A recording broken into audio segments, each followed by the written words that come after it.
Edward the Blue Engine. Dear friends, I think most of you are fond with Edward. His driver and fireman, Charlie Sand and Sidney Heaver, are fond of him too. They were very pleased when they knew I was giving Edward a book all to himself. Edward is old, and some of the other engines were rude about the clanking noise he made as he did his work. They aren't rude now. These stories tell you why. The author, the Reverend Wilbert Awdry. Cows. Edward the Blue Engine was getting old. His bearings were worn, and he clanked as he puffed along. He was taking 20 empty cattle trucks to a market town. The sun shone, the birds sang, and some cows grazed in a field by the line. "Come on, come on, come on," puffed Edward. "Oh, oh, oh, oh, oh, oh," screamed the trucks. Edward puffed and clanked. The trucks rattled and screamed. The cows were not used to trains. The noise and smoke disturbed them. They twitched up their tails and ran. They galloped across the field, broke through the fence, and charged the train between the 13th and 14th trucks. The coupling broke, and the last 7 trucks left the rails. They were not damaged and stayed upright. They ran a short way along the sleepers before stopping. Edward felt a jerk, but didn't take much notice. "Bother those trucks," he thought. "Why can't they come quietly?" He ran on to the next station before either he or his driver realized what had happened. When Gordon and Henry heard about the accident, they laughed and laughed. "Fancy allowing cows to break his train. They wouldn't dare do that to us. We'd show him," they boasted. Edward pretended not to mind, but Toby was cross. "You couldn't help it, Edward," he said. "They've never met cows. I have, and I know the trouble they are." Some days later, Gordon rushed through Edward's station. He whistled. "Mind the cows?" He chortled, panting up the hill.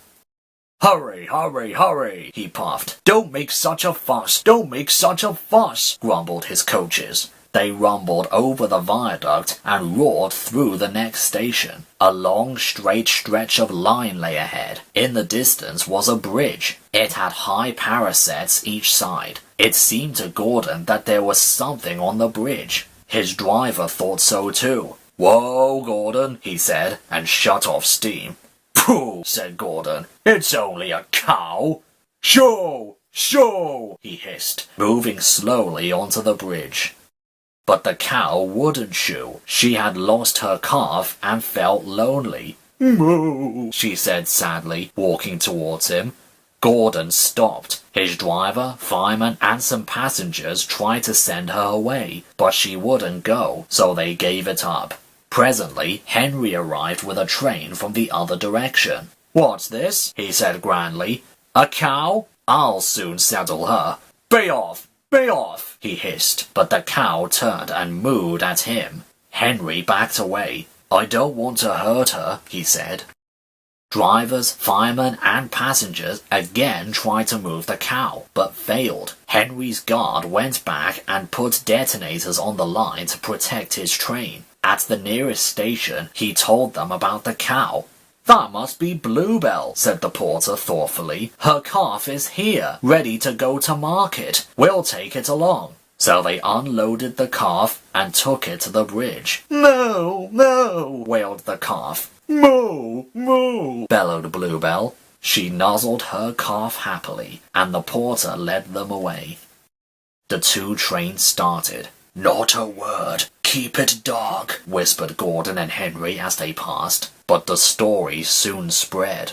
"Well, well, well," chuckled Edward. "2 big engines, afraid of 1 cow?" "Afraid? Rubbish," said Gordon huffily. "We didn't want the poor thing to hurt herself by running against us. We stopped so as not to excite her. You see what I mean, dear Edward?" "Yes, Gordon," said Edward gravely. Gordon felt, somehow, that Edward saw only too well. Bertie's chase. "We're late," fused Edward. Where is Thomas? He doesn't usually make us wait. Oh dear, what can the matter be? Sang the fireman. Johnny's so long at. Never you mind about Johnny, laughed the driver. Just you climb on the cab and look for Thomas. Can you see him? No. The guard looked at his watch. 10 minutes late, he said to the driver. We can't wait here all day. Look again, Sid, said the driver, just in case. The fireman got to his feet. Can you see him? No, he answered. There's Bertie Boss in a tearing hurry. No need to bother with him, though. Likely he's on a coach tour or something. He clambered down. Right away, Charlie, said the guard, and Edward puffed off. Stop! Stop! Wailed Bertie, roaring into the yard. But it was no good. Edward's last coach had disappeared into the tunnel. Bother, said Bertie. Bother Thomas's fireman not coming to work today. Now why did I promise to help the passengers catch the train? That'll do, Bertie, said his driver. A promise is a promise, and we must keep it. I'll catch Edward or bust, said Bertie grimly, as he raced along the road. Oh, my gears and axles, he groaned, toiling up the hill. I'll never be the same bus again. I see him! Hooray! Hooray! He cheered as he reached the top of the hill. He's reached the station, Bertie groaned the next minute. No, he stopped by a signal. Hooray! Hooray! And he tore down the hill, his brakes squealing at the corners. His passengers bounced like balls in a bucket. Well done, Bertie, they shouted. Go it! Go it! Hens and dogs scattered in all directions as he raced through the village. Wait! Wait! He tooted, skidding into the yard. He was just in time to see the signal drop, the guard wave his flag, and Edward puff out of the station. His passengers rushed to the platform, but it was no good, and they came bustling back. I'm sorry, said Bertie unhappily. Never mind, Bertie, they said. After him, quickly. Third time lucky, you know. Do you think we'll catch them at the next station, driver? There's a good chance, he answered. Our road keeps close to the line, and we can climb hills better than Edward. He thought for a minute. I'll just make sure. He then spoke to the station master, while the passengers waited impatiently in the bus. The hill is too steep! The hill is too steep! Grumbled the coaches as Edward snorted in front. They reached the top at last and ran smoothly into the station. Whistled Edward. Get in quickly, please. The porters and people hurried, and Edward impatiently waited to start. Whistled the guard, and Edward's driver looked back, but the flag didn't wave. There was a distant... and the station master, running across, snatched the green flag out of the guard's hand. Then everything seemed to happen at once. Bellowed Bertie. His passengers poured onto the platform and scrambled into the train. The station master told the guard and the driver what had happened, and Edward listened. I'm sorry about the chase, Bertie, he said. My fault, panted Bertie. Late at junction. You didn't know about Thomas's passengers? Goodbye, Bertie. We're off, whistled Edward. 3 cheers for Bertie, called the passengers. They cheered and waved until they were out of sight. Saved from scrap. There is a scrapyard near Edward Station. It is full of rusty old cars and machinery. They are brought there to be broken up. The pieces are loaded into trucks, and Edward pulls them to the steelworks where they could be melted down and used again. One day, Edward saw a traction engine in the yard. Hello, he said. You're not broken or rusty. What are you doing here? I'm Trevor, said the traction engine sadly. They're going to break me up next week. What a shame, said Edward. My driver says I only need some paint, brasso and oil to be as good as new, Trevor went on sadly. But it's no good. My master doesn't want me. I suppose it's because I'm old-fashioned. Edward snorted indignantly. People say I'm old-fashioned, but I don't care. The fat controller says I'm a useful engine. My driver says I'm useful too, replied Trevor. I sometimes feel ill, but I don't give up like those tractors. I struggle on and finish the job. I never broken down in my life, he ended proudly. What work did you do? Asked Edward kindly. My master would send us from farm to farm. We threshed the corn, hauled logs, sawed timber, and did lots of other work. We made friends at all the farms, and we saw them every year. The children loved to see us come. They followed us in crowds and watched us all day long. My driver would sometimes give them rides. Trevor shut his eyes, remembering. I like children, he said simply. Oh yes, I like children.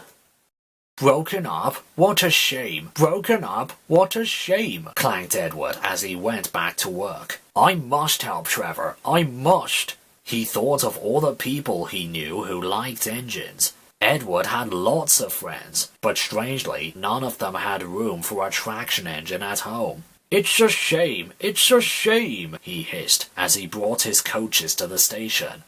Then he whistled. Why didn't I think of him before? Waiting there on the platform was the very person. Morning, Charlie. Morning, Sid. Hello, Edward. You look upset. What's the matter, Charlie? He asked the driver. There's a traction engine in the scrapyard, Vicar. He'll be broken up next week, and it's a shame. Jem Cole says he never drove a better engine. Do save him, sir. You've got room, sir. Yes, Edward, I have room, laughed the vicar, but I don't need a traction engine. He'll saw wood and give children rides. Do buy him, sir, please. We'll see, said the vicar, and climbed into the train. Jem Cole came on Saturday afternoon. The Reverend is coming to see you, Trevor. Maybe he'll buy you. Do you think he will? Asked Trevor hopefully. He will when I've lit your fire and cleaned you up, said Jem. When the vicar and his two boys arrived in the evening, Trevor was blowing off steam. He hadn't felt so happy in months. Watch this, Reverence, called Jem, and Trevor chuffed happily about the yard. Oh, Daddy, do buy him, pleaded the boys, jumping up and down in their excitement. Now I'll try, and the vicar climbed up beside Jem. Show your paces, Trevor, he said, and drove him about the yard. Then he went into the office and came out smiling. I've got him cheap, Jem, cheap. Did you hear that, Trevor? Cried Jem. The Reverend has saved you, and you'll live in the vicarage now. Whistled Trevor happily. Will you drive him home for me, Jem? And take these scallywags with you? They won't want to come in the car when there's a traction engine to ride on. Trevor's home in the vicarage orchard is close to the railway, and he sees Edward every day. His paint is spotless, and his brass shines like gold. He saws firewood in the winter, and Jem sometimes borrows him when a tractor fails. Trevor likes doing his old jobs, but his happiest day is the church fete. Then, with a long wooden seat bolted to his bunker, he chuffers around the orchard giving rides to children. Long afterwards, you will see him shut his eyes, remembering. I like children, he whispers happily. Old Iron. One day, James had to wait at Edward's station till Edward and his train came in. This made him cross. Late again? He shouted. Edward only laughed, and James fumed away. Edward is impossible, he grumbled to the others. He clanks about like a lot of old iron, and he is so slow that he makes us wait. Thomas and Percy were indignant. Old iron? They snorted. Slow? Why, Edward could beat you in a race any day. Really? Said James huffily. I should like to see him do it. One day, James's driver didn't feel well when he came to work. I'll manage, he said, but when they reached the top of Gordon's Hill, he could hardly stand. The fireman drove the train to the next station. He spoke to the signalman, put the trucks in a siding, and uncoupled James, ready for shunting. Then he helped the driver over to the station and asked them to look after him and find a relief. Suddenly, the signalman shouted, and the fireman turned around and saw James puffing away. He ran hard, but he couldn't catch James, and soon came back to the signal box. The signalman was busy. "All traffic halted," he announced at last. "Up and down main lines are clear for 30 miles, and the inspector's coming." The fireman mopped his face. "What happened?" he asked. "Two boys were on the footplate. They tumbled off when James started. I shouted at them, and they ran like rabbits." "Oh, just let me catch them," said the fireman grimly. "I'll teach them to meddle with my engine." Both men jumped as the telephone rang. "Yes," answered the signalman. "He's here." Right, I'll tell him. The inspector's coming at once in Edward. He wants a shunter's pole and a coil of wire rope."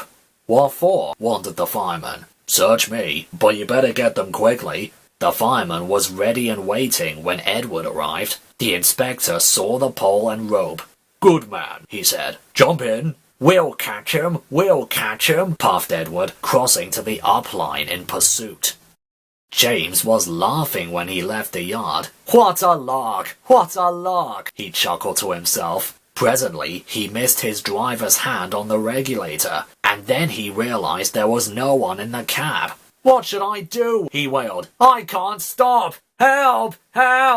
We're coming! Edward was panting up behind with every ounce of steam he had. With a great effort, he caught up and crept alongside, slowly gaining till his smoke box was level with James's buffer beam. "Steady, Edward!" The inspector stood on Edward's front, holding a noose of rope in the crook of the shunter's pole. He was trying to slip it over James's buffer. The engine swayed and lurched. He tried again and again. More than once he nearly fell, but just saved himself. At last, "Got him!" he shouted. He pulled the noose tight and came back to the cab safely. Gently braking so as not to snap the rope, Edward's driver checked the engine's speed, and James's fireman scrambled across and took control. The engines puffed back, side by side. "So the old iron caught up with you after all," chuckled Edward. "I'm sorry," whispered James. "Thank you for saving me." "That's all right. You were splendid, Edward." The Fat Controller was waiting and thanked the men warmly. "A fine piece of work," he said. "James, you can rest and then take your train.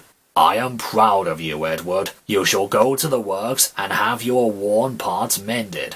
"Oh, thank you, sir," said Edward happily. "It'll be lovely not to clank." The two naughty boys were soon caught by the police, and their fathers walloped them soundly. They were also forbidden to watch trains till they can be trusted. James's driver soon got well in hospital, and is now back to work. James missed him very much, but he missed Edward more. And you'll be glad to know that when Edward came back home the other day, James and all the other engines gave him a tremendous welcome. The Fat Controller thinks he will be deaf for weeks.